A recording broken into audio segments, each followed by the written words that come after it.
Hey everyone, and welcome back to another video. Okay, look, a few days ago I shared why I was hyped for Shadowlands. Kind of took a while, it was a long video, and it was a good sign that there were things to be hyped about, but we also have to be realistic, because for all that's going great, there's a few fairly major things to worry about, things we need to talk about. But I can tell you one thing I'm no longer worried about. My balls. And with today's sponsor, manscaped.com, you won't have to worry about your balls either, especially because you can get your balls taken care of with 20% off and free shipping if you use my code. Check out that link down in the description. So you can get your balls clipped, you can get them deodoranted and toned. Yes, I thought the toner was for printers, but no, it's for balls as well.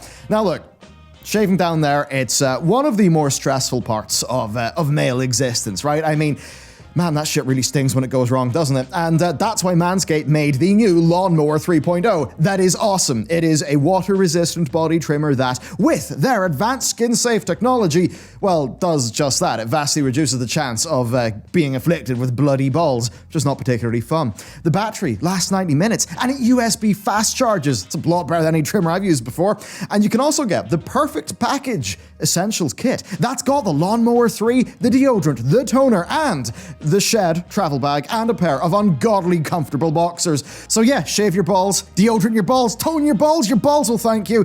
And yeah, just let Manscaped do your balls a solid by following my link down below in the video description. Thank you, Manscaped, for supporting the channel, and with that, let's get into Shadowlands. Funny enough, we've got to kick this video off with a change because Blizzard have changed Conduits. They're no longer a destructible thing. They are a permanently unlocked library of things where basically when you do harder content, you unlock better, versions of the Conduits, and you can just apply them to your Soulbinds. Or so you would think, because while this is 2 steps forward, there may also be some steps back, or at least a complication, because each Soulbind can only be respec'd once per week. That's pretty much it. So yes, we're now in a situation where you're not going to be refarming Soulbinds or anything like that. You will be permanently unlocking them into some sort of library, kind of reminds me of essences, but the thing is, each one of those Soulbind trees can only be respec'd, be that changing its conduits or whatever, once per week. Now, you can freely choose whatever conduit or whatever Soulbind you want, but within the sort of bounds of an actual Soulbind itself, yes, that can be respec'd once per week. Now, this is basically tricky if you say, well, get new conduits and are excited to use them, but you can't because the Soulbind you want to use them on is, on cooldown and cannot be respec'd, so that kind of sucks. Also, if you wanted to use the same Soulbind for 2 different roles, but wanted 2 different sets of conduits for those roles, then, yeah, that's just not something you're going to be able to do. At least, maybe it's not a system, maybe this is a good thing, but it's not like, say, with reforging in BFA, where, yeah, you could reforge your Azurite all the time, but it would cost you a pretty darn insane amount of money. Now, Blizzard have basically said that they understand and they agree with the feedback on the conduits being destructible. However, they feel there needs to be some friction between, the respecking. It's that thing where Blizzard are always worried that you're just going to be optimal for every single boss fight that you do, and that if you can be optimal for every single boss fight, then basically there's never any choice in the game because you can, in a low friction way, always make the correct choice. And I think I agree with them academically, but in practice, I do feel like there is just more hassle from implementing this friction in these systems than there would be from just letting people respec their stuff at the same time that they, that they're changing up their talents. I mean, at the end of the day, Blizz, you keep on bolting these things onto expansions, and there's still a situation where people want to change their talents, they want to change their legendaries, but the thing is, there's other aspects of their character build, like their Soulbind conduits, that could be impacting their legendaries. I mean, we've identified a few, and it seems like Blizzard does have a plan to actually have some of the conduits change up things like your Covenant class ability in a pretty significant way. So, if that's the case with those conduits, and those would be conduits that actually would sort of matter for, your legendary and your talent build, which means there's just going to be aspects there that'll kind of suck. Now, from really reading Ian's tweet, it does seem a little bit more like that's something that, they'd rather handle that not by changing the conduit system, but by changing the balance of specific conduits. So suffice to say, I am happy that they are no longer destructible or anything like that, but I'm also a little bit concerned that they've just sort of slapped on this arbitrary 1 week cooldown for each Soulbinds respec. I kind of feel like that's going to just not feel good in practice. Next one that I've not really heard that much, and it's more of a personal worry, and that is that I think Mythic plus affixes kind of homogenized dungeons, right? Like, you know, you've got your bursting and your tyrannical and all of that stuff, and volcanic, and it's just kind of, you know, all very samey. We've been dealing with them in one form or another since Legion. And, you know, I've always been somebody who loved the Cataclysm dungeons, where it was just a simple dungeon, no time or anything like that, and it was rock hard. If you made a mistake, you'd get punished, but it wasn't all about doing the gigapulls. And certainly I think there's class design problems. I mean, man, if you're a warlock, I think you really suffer from it being a time trial sort of super fast type of content just because of how your classes or your specs play. So I've got a little bit of that tiredness over timers in the dungeon format. I wonder if anyone else does, but on affixes, yeah, I mean, it's just that sort of idea to me, and I don't know if this something will resonate with you as well, but that I could be doing a new dungeon and just kind of have the same affixes I've had for the last 2 expansions. To me, it just makes that new dungeon feel more similar to the ones that I've done before. Now, this is obviously a weird thing because the affixes do change up the difficulty, they change up the gameplay, and they do interact with every single dungeon just a little bit differently because of its different layout. But still, I have to wonder if maybe some sort of lack of interest here from me is suggesting just a little bit of sameness that's not really helping them out. Now, that said, I will say the dungeons are really cool from what I've seen, and there is room for the seasonal affixes to do the heavy lifting. And what's great there for me is that Awakening, whatever it was, the Nyalotha affix was apparently really, really, really good. To be honest, I was a raider at the time. I wasn't really doing dungeons, but people speak very highly of it. And maybe that means that Blizzard will be emboldened to actually be a bit more out there and a bit more impactful with the seasonal affixes, such that the dungeons might actually start to feel just a little bit more different. All right, next up, classes. This is something that's definitely it's a worry for me, and that is that, you know what, loads of classes don't go far enough. And this might be a bit controversial, but okay, shamans, they have done great, wonderful. But, you know, there's others that are struggling, like Mistweavers feel really unloved to me. I mean, just in general, I feel like the monks could get a whole bunch more. It used to be my main, by the way. You know, Mistweaver, they've still got that weird soothing mist, sort of instant vivify mechanic that's totally just a noob trap that I think it's a cool fantasy. It doesn't add that much to the spec, so there's some issues there.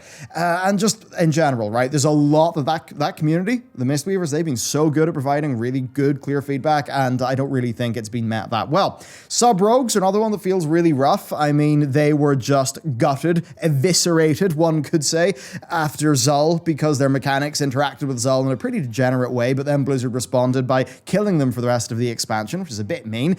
But yeah, their AoE problem has now just been solved with just this new ability, which is like, okay, it doesn't really feel subtle because it's a big sort of backflip situation, but I mean, I don't know. It feels like Sub could just do with a bit more there. And then another one, Unholy and Frost. Now, I think they're generally both really fun and great, but AoE.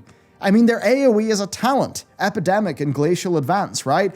That feels really rough and incomplete to me. I really do think that talents should be honing a spec or providing new gameplay options, but I don't think talents should be completing a spec, and that's an example of that. And then the Hunters, man, you know, I think BM works pretty well, okay?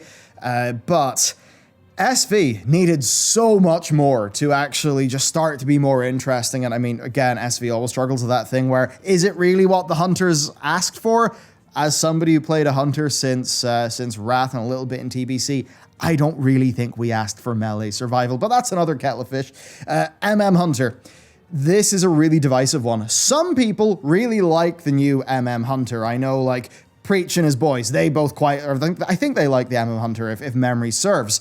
That said, there's a section of us, maybe more traditional hunters, not entirely sure, but there was a lot of us who have been just in this very long struggle with the Hunter. I loved so much of it in Mists of Pandaria, and then it really seemed like there was a lot more planned for WoD, and it never really happened. So with WoD, we just felt a bit weird, but, you know, still it did work out quite well. But then you go into Legion, you've got the revamp that happened. You had SV being a bit weird. And then you go into BFA, and I really hate the BFA Hunter. And now this is something you might completely disagree with me, but I do know that in the core Hunter community, that's a very split issue. So I really feel like Hunters, once again, have just not seen anywhere near the love that they really should from Blizzard. And it's just another example of some dehomogenization, some of the unpruning is really good, but more could have been done at the fundamentals for loads of different specs. And generally it is that thing where your spec's going to feel really samey for the most part.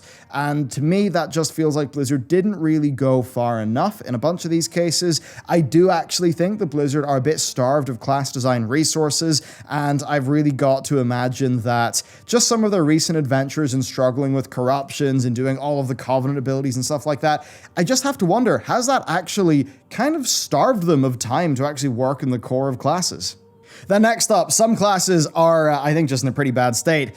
Shadow Priests. Sorry, Devouring Plague did not go far enough in terms of the recent changes they did on alpha/beta, and Shadow Priest just struggles with loads of fundamental issues that have existed for a long time and still seem to continue to exist. They're really bad on alpha or beta now. So yeah, big issue there. I mean, if you're leveling, you're probably going to be doing it in disc. And it's just that thing where I think they need a shaman scale rework, right? So you can keep a lot of the spell names and stuff like that, but just a real big change up of the mechanics. That's what the Shadow Priest needs. I don't think it's really getting it. I mean, if it is going to get it, that would be great, but it's getting pretty late in the day. So that's one concern. Balanced Druids. And I mean, man, the Druids in general. Your new Eclipse doesn't feel great. Balanced Druids, I mean, I think that the existing empowerment system was a bit boring, but it was kind of inoffensive. But the new Eclipse, I just don't really like how it's worked. I don't really like how the various different iterations have actually went thus far from Blizzard on alpha and, well, I guess now beta. I don't think there's been changes since beta though. But yeah, Balanced Druids, not really feeling those. You can, reference our video on that. Feral's another one where, Feral's just got so many big problems. Now, the one good thing is that Sabretooth was nerfed. It just basically was the case. Sabretooth was so good, you'd never not use it. It was just stupid. So Sabretooth's been nerfed. That's going to be good for balance and opening up some of their other builds. Now, we have also heard that Blood Talons is still being thought about. Of course, there are very controversial Blood Talons changes that ultimately I don't think are that great that have happened. Those, I think they're bad. Blizzard have said they're going to be looking at it. There are no changes in the build yet. And sadly, that does mean that, yes, I am still worried about Feral. And then Guardian.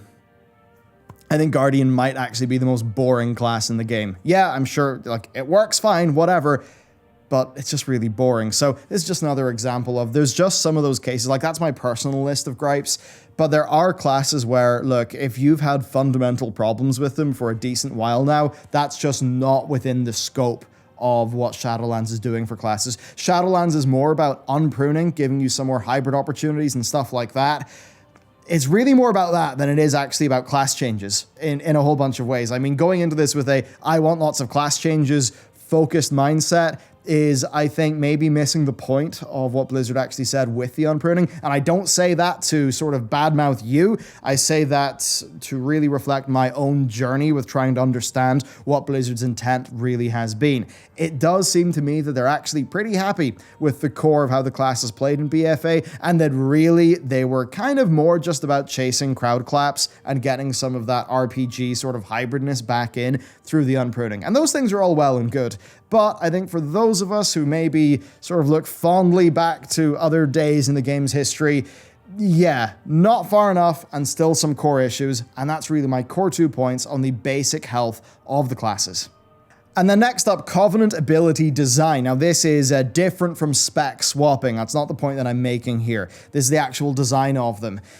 And it basically is just this thing. They're class design. They're not spec design, right? So, if you have, say, an enhancement shaman and you're a Kyrian, well, you're just going to get that same totem for every single one of your shaman specs. And for some of those specs, it matches really well. For others, it just doesn't gel with how you play. And there's loads of different examples of this. And it really is a very simple core point. If something is made to work with the entire class, then it's not going to have the specificity to work fantastically with an individual spec. It's not going to be super ingrained within their mechanics. Now, that basically just means that it's impossible for any of these to really reach the heights of the Legion artifact abilities. Now, in fairness, I will say that loads of those Legion artifact abilities were a bit naff. They were kind of just another button to hit. which is a bit suck, but say New Moon, right? New Moon and the Balanced Druid. That was super cool and how it interacted with the flow of the spec, and you're just not really seeing things to that scope. And I think that's a bit unfortunate. I really do wish that they actually just gave us a new talent row and maybe one active ability for every spec, even if it was just for this expansion only, because at least then those could have been gameplay options actually designed for those specs, rather than the Covenant abilities, which I really will say some of them are pretty cool mechanically. A lot of them fail to integrate with the core spec super well, and often they just don't really feel like in theme with your class anyway, so you kind of wonder what's the point. Not a massive success thus far is what I will say. I'll put it this way to make it very simple. I am infinitely more excited for getting my hands on legendaries than I am for any of the new Covenant abilities that are coming in this expansion. And really, I think that is something to worry about. And then next, another part of that, and that is balance, right? Again, I'm not really convinced that the balance is going to work here, and this also ties into spec swapping, which is something that I'm not going to, or Covenant ability swapping, I'm not going to get into that too much, because, my god, I talked about it for 45 minutes. If I talk about it anymore, I'll go mad, you'll go mad, and it'll be a big lose-lose for the whole lot of us. But you've just got these problems, like say the Venthyr one, for the Warlocks, it's an extra dot. Now that dot scales with Afflictions, Malefic Rapture, but not any of the other specs mechanics, so that is a little bit strange. But then you just have this problem, right, where let's just say, I'm a Kyrian Paladin, okay, and my Kyrian class ability is really good for one of my specs and not that good for the other two. Well, that's going to be a problem if I want to play multiple specs. Fundamentally, right? Because that then is basically saying that Blizzard's ability to balance these will be such that in the general case, if you sort of take everything together, then no matter what choice you go for, you're going to have slightly different effectiveness in different places, but it'll all be sort of similar flavors of the same sort of resultant effectiveness. Sounds good in paper, right? It's a big old Schlieffen plan, as I said before. A plan for victory, so if you want some... there's your military history reference for this video. It's the quote I ticked. But, they've made another Schlieffen plan. Their plan only works if everything goes perfectly, right? These Covenant abilities only work if Blizzard manages to balance them all well. Now, I don't know about you, but the time that I decided to properly get a bit more back into World of Warcraft after an expansion of apathy with BFA, for me, that was patch 8.3. And I think we all know what that was like in terms of balance. I got Echoing Void at the start, so even though I was rusty as hell, I was topping the meters. Was I good? No. Were there times I'd be like, oh, I've just been hitting the wrong ability for 5 seconds, and oh, I'm still at the top of the meter? Yes. Should it have been like that? No, it should not have been. But that's just Blizzard's ability to balance the game, right? They've made a plan that assumes they can balance all of this stuff really well, and I am sorry. Number one, this wouldn't matter if it wasn't an MMO and didn't sort of play out the way that it did. So I'll give them, I have to acknowledge that. If this was like Dragon Age or Baldur's Gate or something, I wouldn't really mind about any of that. But because it is an MMO and we've got to be realistic about it, yeah, Blizzard, you guys you really struggle with balance, right? I mean, just look at any rankings for Nyalotha in terms of like different specs and stuff for any raids. And, even with the specs, the variance is humongous. I mean, hey, if you enjoyed Sub-Rogue at any point after Zul, maybe not any point, but for a lot of the time after Zul, kind of sucks to be you. So, man, yeah, I just don't trust them to be able to do that stuff right based on their previous track record. But the problem is that is just that's really big, because the actual spec, or, the sort of lock of these Covenant abilities, is something where you can't swap between them a lot. And ultimately, if you could swap between them easily, then yeah, let's just say the Venthyr one sucks in this patch. Well, you could move from the Venthyr one to the Kyrian one and its Soulbinds, and yes, Blizzard's balance problem would still exist, but you wouldn't feel trapped by their problem. And maybe this is the sort of thing where it would be a bit less cool, a bit less RPG-ish, but it might actually be a bit more pragmatic. So certainly food for thought. Next up, the GCD. I'm going to harp on about this. I know that it's been said that the GCD has been really blown up as a problem, and it's not really as big of a problem as people say it is, but to that I say no. Screw the GCD change, I don't like it. It's not going to kill this expansion. It's not what killed BFA, let's be real. And the GCD situation is better in this coming expansion than it was in BFA. And that is quite nice, Things like your Blade Flurry, yeah, it's on the GCD, and that kind of sucks. But hey, at least when you press it, your character doesn't attack. So it actually feels like you press that button and you get a cool output. Now, that is a decent solution to that problem. However, here's something I'm going to say. Pacing, right? Pacing. You know, if you're playing any video game, how you're actually interacting with your keybinds, with your controls, is really important. I mean, think about a console game and a gamepad, like a fighting game, you know, how you're actually mashing those buttons and stuff, that really does matter for how a game feels. And when we map this over to World of Warcraft, well, it's actually the pace of the spec, isn't it? Because let's just say you're doing, you know, GCD, cast time, GCD, instant cast time. Can you see how that's like a different pace throughout how a spec plays? Now, I thought there was a lot of cool times in the game where you could pop your offensive cooldown instantly without a GCD, and then maybe hit, you know, an instant cast button, and you're kind of doing this like double whammy, and you're sort of mashing your fingers together. It feels really good to do. I thought that was fun. I actually think that those things are really good for just providing different moments of pace, and especially some high points and points of a little bit higher skill in many of the different specs. And I think it's really sad that we've maybe thrown out some of the, I don't know, the baby's sort of been thrown out with the bathwater, I think. The GCD thing, Blizzard saw a problem on paper that did not really need fixed. I think they got a little bit salty that people were using macros sometimes, and just decided to do a really big fundamental change of how a whole bunch of their specs actually feel from a very fundamental, like, input perspective.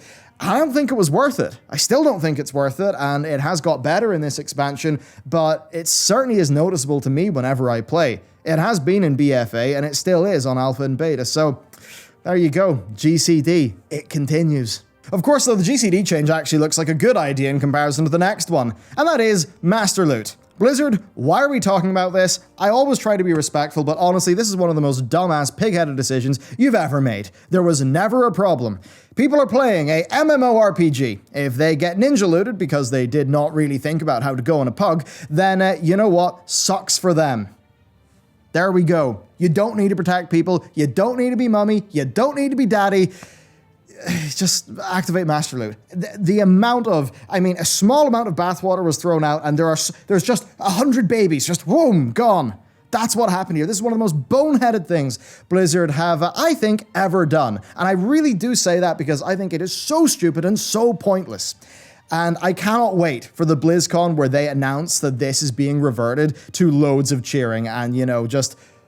You know, the face palms will be happening then. I'm going to give you a really simple example here, right? I've mentioned Nyalotha. I got Echoing Void super early on. I got pretty good weapons super early on, right? And a weapon drop. There was a 5-item level upgrade for me.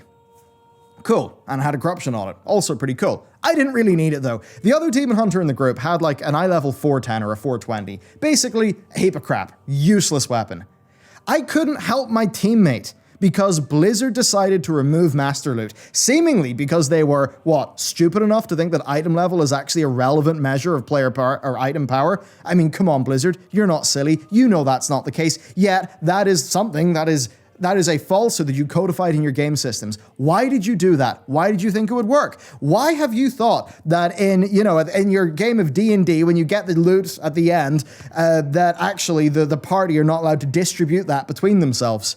Look, just put it in there. Put Master Loot back in, and Personal Loot will still exist. If someone does not want to enter a Master Looter group because of the type of person who complains in the official forums and the MMO champion forums and just whines because they can't actually deal with social situations in their MMORPG, then they can only join Personal Loot groups. Fair enough. Maybe whenever Master Loot's turned on, maybe it's not even the default. Maybe Personal's the default, and when Master Loot is turned on, people have to confirm they're okay with it. Whatever. Just let guild groups use Master Loot, for God's sake.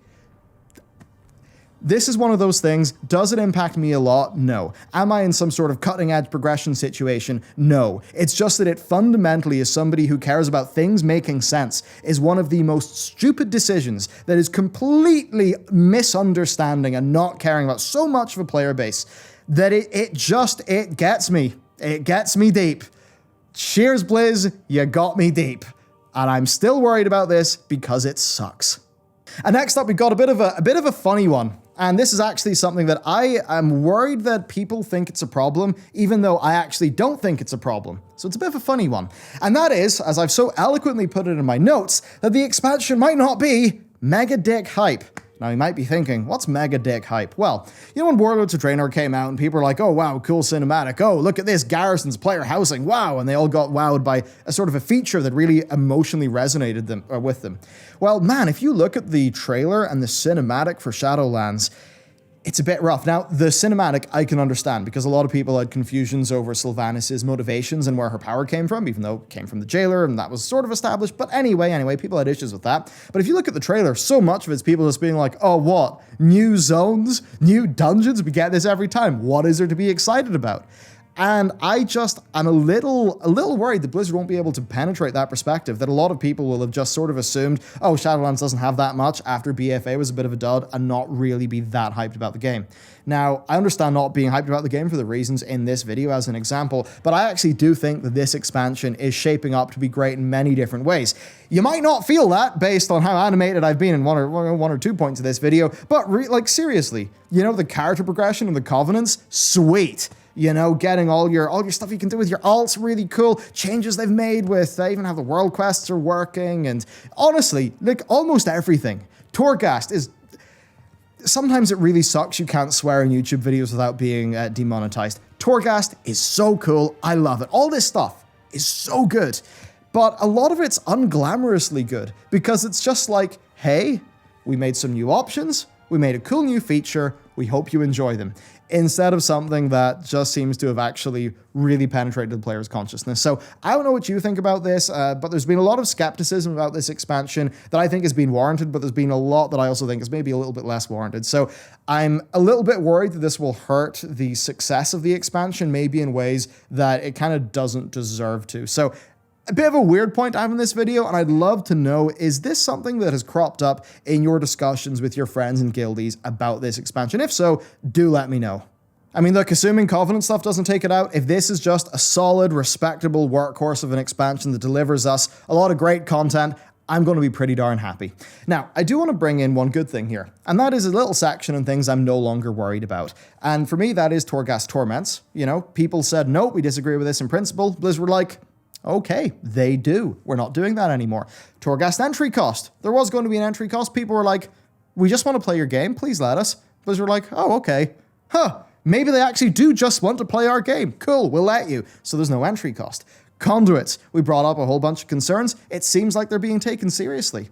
Not only is this all stuff that I'm no longer worried about in a way, it is something that I'm actually excited about. I know, it's not even the title of this video. Take that for clickbait. Being positive in a video about worries. Ha! Take that, commenters. But you get my point here, right? Blizzard are being a little bit more open about discussions. They did an hour-long discussion with Preach, knowing full well that he totally disagreed with him on a whole bunch of things and had made a lot of videos advocating for his viewpoints which are not convenient for Blizz. And they still went in and threw their game director into, I don't want to be like, into the den of wolves. It's Mike, he's a really decent guy. But, you know, they threw him into a situation that is not the most PR-friendly thing in the universe. I do respect that quite a bit. And when you actually look at the beta, man, you get max level templates, you can choose your covenant super quickly, there's keystone creation vendors, there's vendors for everything, Flascator's there to help you out in testing your character. Just all that stuff is so much better than past tests, and that does make me actually a bit more excited, a little bit more heartened that Blizzard are actually, you know, going to maybe see a video like this and see some of Mike's videos and people's, you know, feedbacks and forum posts and stuff like that, and maybe have a thought about them instead of just the BFA situation where they kind of just plowed on regardless. I do think in some cases that was sheer arrogance and pig-headedness, as they have, I think, displayed in numerous public communications during the early period of BFA, but I also do think that in a way it was just them being a bit behind schedule and just being in a, you know, I guess if you're going to go Game of Thrones TV Stannis situation where it's like, yep, we're clearly screwed, all we can do is march forward, and then, you know, they get, you know what happens. So anyway, right, I think Blizzard are doing a bit better there. So there you go. This is my worries about this expansion. What are yours and what are you excited about? Do let me know down below. This has got to be a conversation and a dialogue, so that's why I was a bit more willing to let it run for 30 minutes instead of it being some sort of super slick thing. So let me know what you think. Thank you very much for watching. I'll see you next time.